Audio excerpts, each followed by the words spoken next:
What's going on, guys? Andrew Piluk Hockey here, back with another video now. You guys see the title, and by the way, I've been away for a couple days. I apologize. My birthday was on July 12th, but I've also been working a ton. I've been trying to post. I have two channels, so trying to post on both is a little bit hard, but at the same time, I love it. But I just want to thank all you guys for sticking around the channel and wanting to watch the videos whenever I post. But Mitch Marner, the guy on the jersey right there, I'm waiting for an update, and I'm unfortunately getting updates from the big sources like everybody else that aren't exactly giving us a timeline, because there really isn't one, or any crazy information that would sway my opinion. Now, I'm a big fan of Mitch Marner, but I'm not a big fan of completely overpaying a player. Was Austin Matthews overpaid? Probably a little bit, but at the same time, I think the deal is actually quite fair. And I know a lot of people disagree with that. The Nylander deal, $6.9 million, is going to be fantastic for the Leafs next season.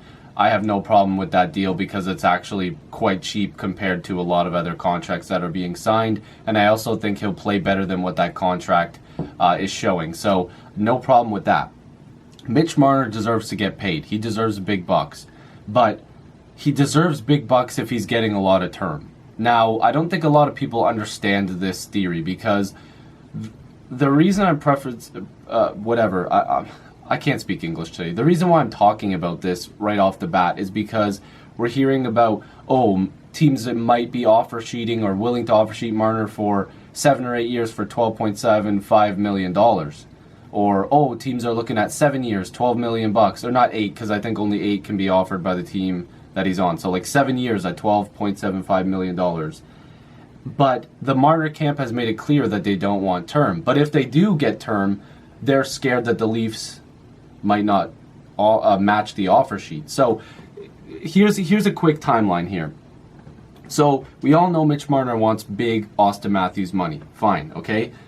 He's not going to get that. Because here's the other thing. Apparently, him and his agent, his father, whatever, they don't want any term. They don't want big, long term unless it's huge money. Because we all know the cap goes up every year, and the term could dictate how much money he could be losing out on. So it was being reported that like a 5-year deal would be in the ballpark that they would want to go. Well, the Leafs don't want to do that. They are saying it's going to be 6 or it's going to be 2 or 3. While Marner's camp is coming back and saying, well, we don't know what we want, this.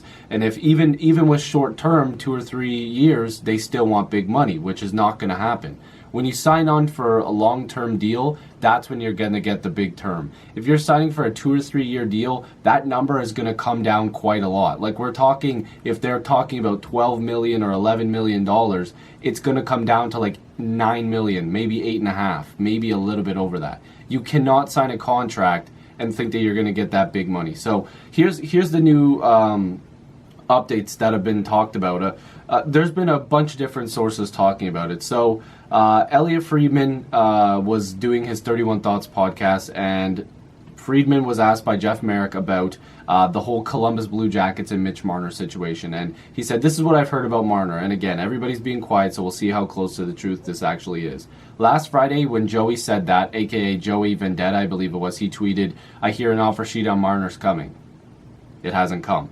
Everybody was talking about that it was the Islanders that were going to be doing it. Well, I think there was another team before that, and my belief that team was Columbus. I think they were thinking about it. Now, Aaron Portzline, I believe he does a lot of stuff for Columbus, and he's actually a pretty well-known reporter and media member. He said many teams have spoken with Marner's agent about a possible offer sheet, and yes, Columbus was among them, but I see no indication Marner wants to leave Toronto. Also, Columbus convinced Leafs could or would match any offer sheet, perhaps by trading Nylander, which is ridiculous. There's a lot to unpack in this tweet. So, and by the way, this was in response. Aaron responded to a fan or somebody who just wanted to tweet him saying, reports today that Columbus and Mitch talked about but couldn't come to an agreement on length of contract. Any insight to how close the two parties got? So clearly they were close technically to just a discussion. They weren't close on an actual contract, which is hilarious. But they were talking, but it wasn't like they were having any structure. So this is what I want to unpack in this tweet. So they talked. Sure, teams are talking to Marner. That's no surprise. But he's also saying that from the Columbus side, it seems like Marner is telling teams that he still wants to be a Leaf, or at least that's what the agent is saying. So it's like, blow my mind with this money, or else my client probably wants to stay in Toronto. So it's looking like Marner's camp is trying to make an offer sheet happen where they feel the Leafs could match. If they are going to be starting to talk to teams and they believe the Leafs won't match it, they're not going to sign it. So what this means is that the Leafs are in the driver's seat. And I've been trying to tell people this for so long. And people are going to disagree with me till the cows come home. But I'm sorry, this is my opinion. And by the way, this whole they would trade Nylander, guys, open your eyes. Look at the Kerfoot contract. Look at the bonuses and the salary, how it works. The Leafs are paying a massive bonus to him, and then his salary is like $700,000 this season. And it's a cheap contract. That Kerfoot contract is the tradable contract that will get them an extra $3.5 million.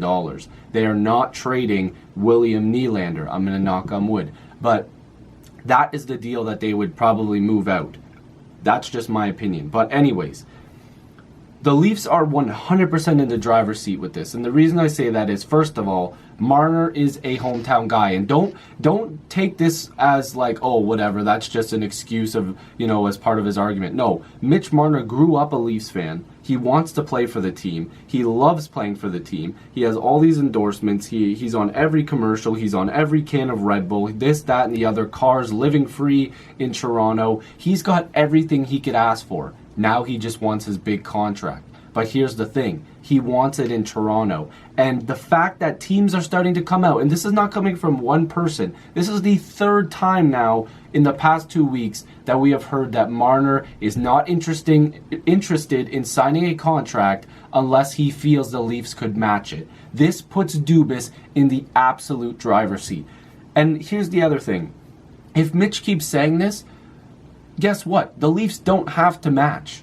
If they don't feel like they can do it, if it's over $12 million and it's all, a long-term contract, and they're like, you know what? We feel like this contract is too rich for us, and we could take those 4 first-round picks and we could turn them into Ehlers from Winnipeg, another big defenseman. Maybe they go to Minnesota, look for Spurgeon. Maybe they can wow them for a deal for Dumba. Maybe they go and offer sheet somebody else. Hey, Patrick Laine's available. Guess what? The Leafs have options, people.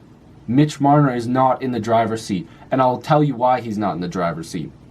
Tavares, Matthews, Riley, Barrie, Nylander, Muzzin, Anderson, the list goes on. The Leafs already have a wicked core. Kapanen, Janssen, and of course these are extended out of the core. Kerfoot, whoever. The Leafs are a deep team. And they can add, with that extra money and those picks, and maybe a guy like Jeremy Bracco, maybe a goaltending prospect, they can push whatever they want to fill Marner's spot and fill another need on that blue line. Hell, they might even get rid of Cody Ceci, re-sign Jake Gardiner, bring in another defenseman with those picks, make somebody eat salary by tossing in another pick, maybe toss in Bracco, eat 50% of this salary. Guys, there's options. Dubas is in the driver's seat here. Mitch Marner is not. Mitch Marner is the guy that should be panicking here. He can go get his money somewhere else. He can, sure, that's great. But he wants to be a Maple Leaf. Case in point, Dubas is in the driver's seat, guys. I think it's absolutely ridiculous that people think that, oh, the Leafs are in trouble, teams are offered. No, the Leafs are not in trouble. You can replace points. You can't replace Mitch Marner specifically, but you can add to different places to replace him.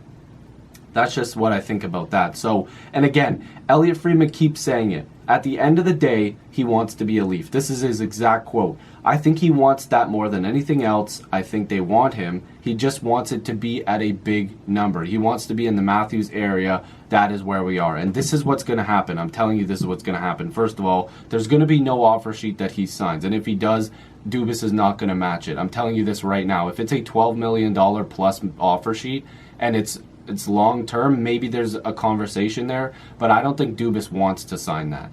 I think it would be absolutely ridiculous for him to get that much money, but this is what's going to happen. It's going to be a 2 or 3 year deal at a very low number compared to what he's looking for. And In a couple years, the Leafs are going to tell him, you will go first before Matthews and Nylander or whoever we have at that point. You will be the priority. You will set the bar for the dollar amount. That's what's going to happen. And if he doesn't like that either, then we got a big problem on our hands, because then we're talking about something absolutely out of this world, ridiculous, that's never going to get done.